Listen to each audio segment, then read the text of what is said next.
Good afternoon, everyone. Today we are going to be talking about effective implementation of assessment in our classrooms. This is something that we do all the time, and we're just going to learn some simple ways and simple techniques to make it more effective. Key to assessment in the classroom can be broken down into 5 areas of effectiveness. I don't want to say that one is necessarily more important than the other. These are all arranged in no specific order. However, today we're going to go through the keys of aligning what we do with learning objectives, with learning goals, with standards. We're going to see this a lot. I'm going to talk about feedback to students, rubrics and checklists and the implementation of them, use of student-friendly language, and differentiation in assignments and within assignments. Okay, so when we align, things with learning objectives, we want to always work backwards. If we ever read anything from Grant Wiggins and the Understanding by Design method, we know where we want the students to end up. So we need to work backwards and figure out how we want to get our students there, right? As we see on the right here, that little picture of a target with learning objectives, right? That we want to hit the target. So we need to figure out the best ways to get to that target.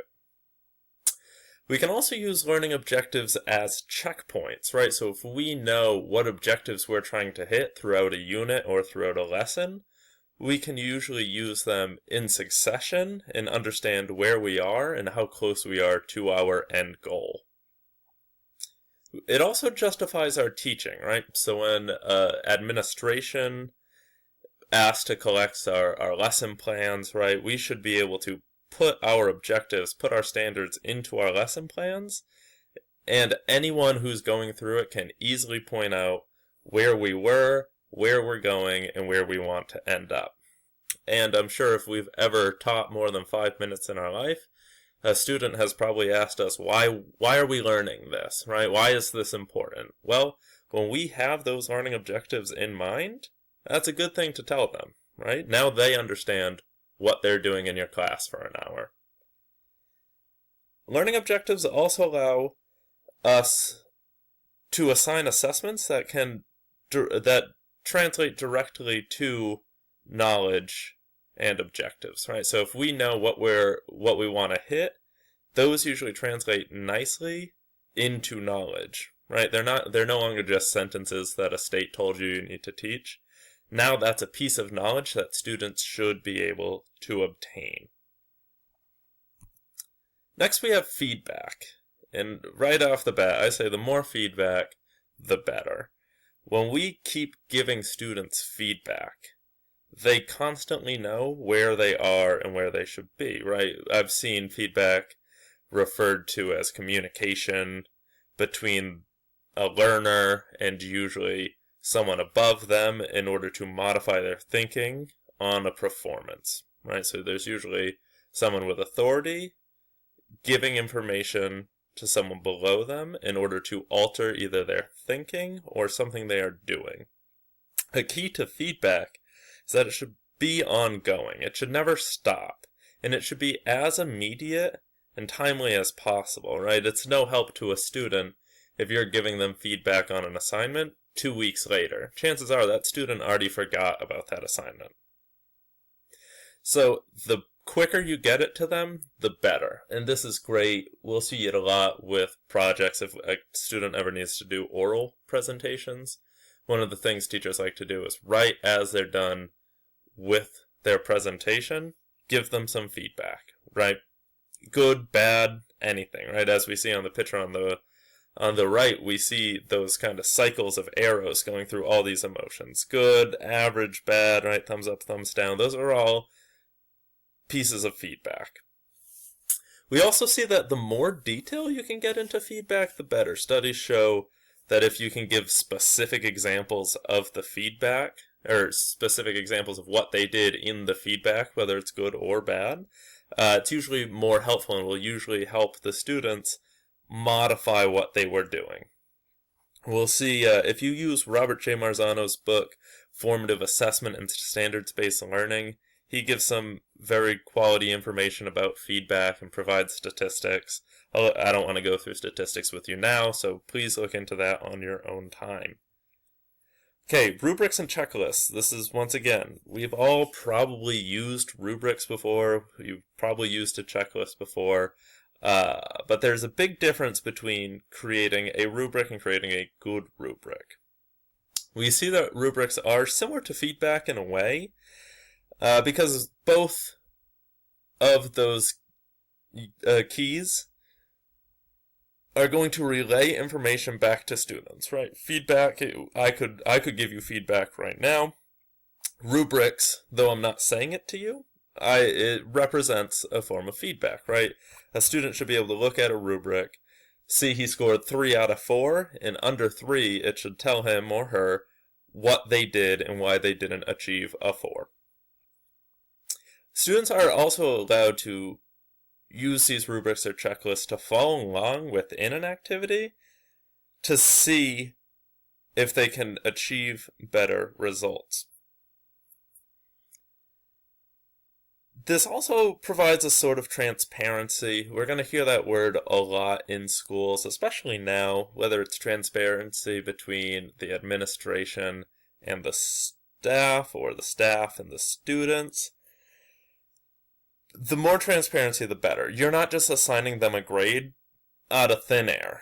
You want to provide support for your grading. If we look down on this list, we can see that clear rubrics erase ambiguity in grading, right? You didn't just create a grade. You'll always have those kids who say, oh, I got a worse grade because my teacher doesn't like me, right? That's obviously not the case, and now we can prove that. Rubrics should also be universal within a school and within certain subject areas, right? If I'm a history teacher and the history teacher next door to me have 2 very different rubrics, but we teach the same class, that is going to be a bad thing. Then that way, one of us might be a quote-unquote tougher grader, one of us might be an easier grader, and that shouldn't be the case. It should be the same no matter what. Uniformity is usefulness in this case. And there's plenty of online resources, RubyStar, iRubric, For All Rubrics, all those things, they help basically create the rubric for you, and you plug in the information you want in there. Student-friendly language, okay? This picture, obviously, I work with high school students. However, this goes across any language. You have to know your audience, right? I don't want to teach 5-year-olds like they're 15-year-olds. It's not going to work. And terminology is important no matter what you do, right? You don't want to confuse the students. Confusion is bad. That's when you repeat yourself over and over and over again, trying to get the right information across. You can't relay what you're trying to do if the students don't understand. And this can go, and this can even go within levels of a class. If I have an honors class, I might not say the same exact things as I'm going to say a level 2 class or a level 3 class, right? I might want to change my wording so that students understand. We'll also see a lot in accommodations and IEPs that students need different ways of being read the directions, right? You might have to say it more than once in different ways. This is a great way to do it. That link at the bottom by bulletschools.org, it's a PDF file of how they work with student-friendly language. So it gives examples of something that a teacher might say in a way to change it in slightly more student-friendly terms. So check that out. It's kind of cool to see. Okay, differentiation. We hear this a lot, once again, in regard to IEPs, but that's not necessarily just what I mean. We don't want to be boring, right? You never want to be that teacher. You don't want to assign a lecture, then an assignment, then a test, and then it's the next unit and you do the same thing, right? Students get bored with that. And when students are bored and they're not engaged, that's when we see issues with behavior, talking out, stuff that teachers go crazy over.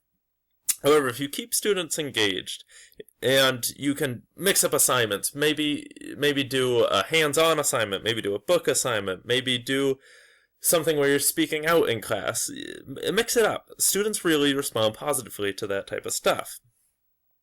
And we can also use differentiation between students, right? These accommodations are meant to help individuals, not to set individuals apart from others, but to make sure the playing field is even between them, right? If a student needs more support, they have all the rights to that support. The great thing about differentiation is that there's so many things on the internet now in 2017. You can go to Google and you can find different types of assignments that work in classrooms that you are teaching. So check them out. That link below is providing tips for differentiation within your classroom. So feel free to check those out. They might be very helpful. Okay. Now that we have some keys under our belt, we can now try to apply that into the classrooms. And once again, it is 2017. Most schools have technology, have Chromebooks. Students have laptops, iPads. Now we have to use them. Why have them if we're not going to use them, right? We're going to go through just 3 forms of assessment involving technology. Okay? On the right, I listed PowerPoint, Prezi, Google Slides. Those are all kind of one family of assessment tool. Screencast-O-Matic we're going to talk about. It's a fun little trick. And Quizlets is a personal favorite of mine. Okay, technology, as I said. It's great to take the information we now have and implement it. Technology allows us to assess students in multiple ways now.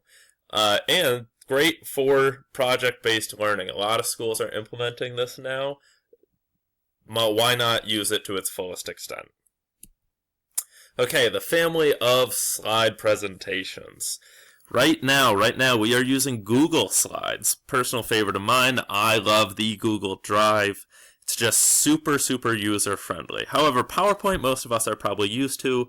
Prezi is the same thing, same kind of slide format, but presented visually. And now we usually see the breakdown that PowerPoints are used in more formal settings, usually. We see these used by CEOs, by big companies to relay boring bits of information.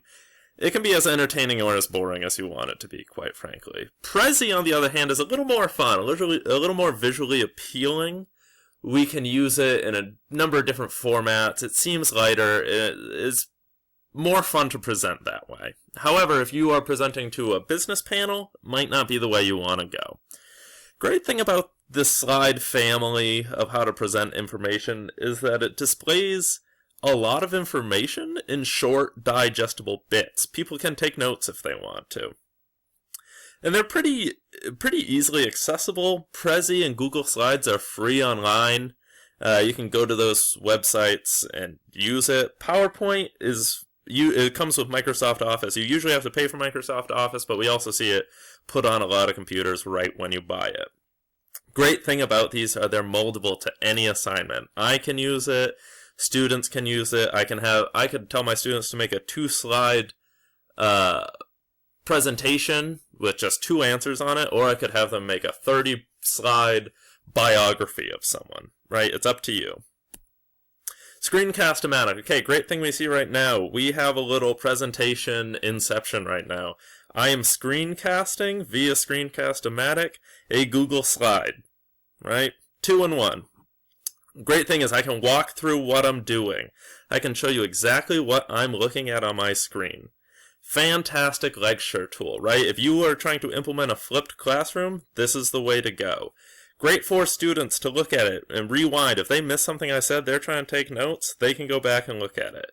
You can use this with any age range. Whether you're 5 years old, 15, 25, go to town. And it's an ongoing example, right? I can show you something in the beginning of the lesson and have it really different examples throughout. Websites listed below.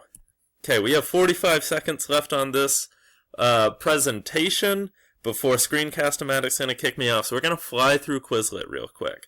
Quizlet is a fantastic studies tool. It provides flashcards and games students can play. I, as a teacher, can make it, or students themselves can make it themselves. It's great if they have messier handwriting. They can use previously made sets, or they can make it themselves. Another great IEP accommodation. Quizlet will read out loud to the students.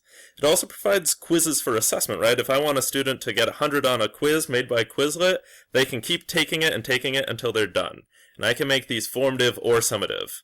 Okay, so we are going to wrap up there. Links listed below. Thank you very much.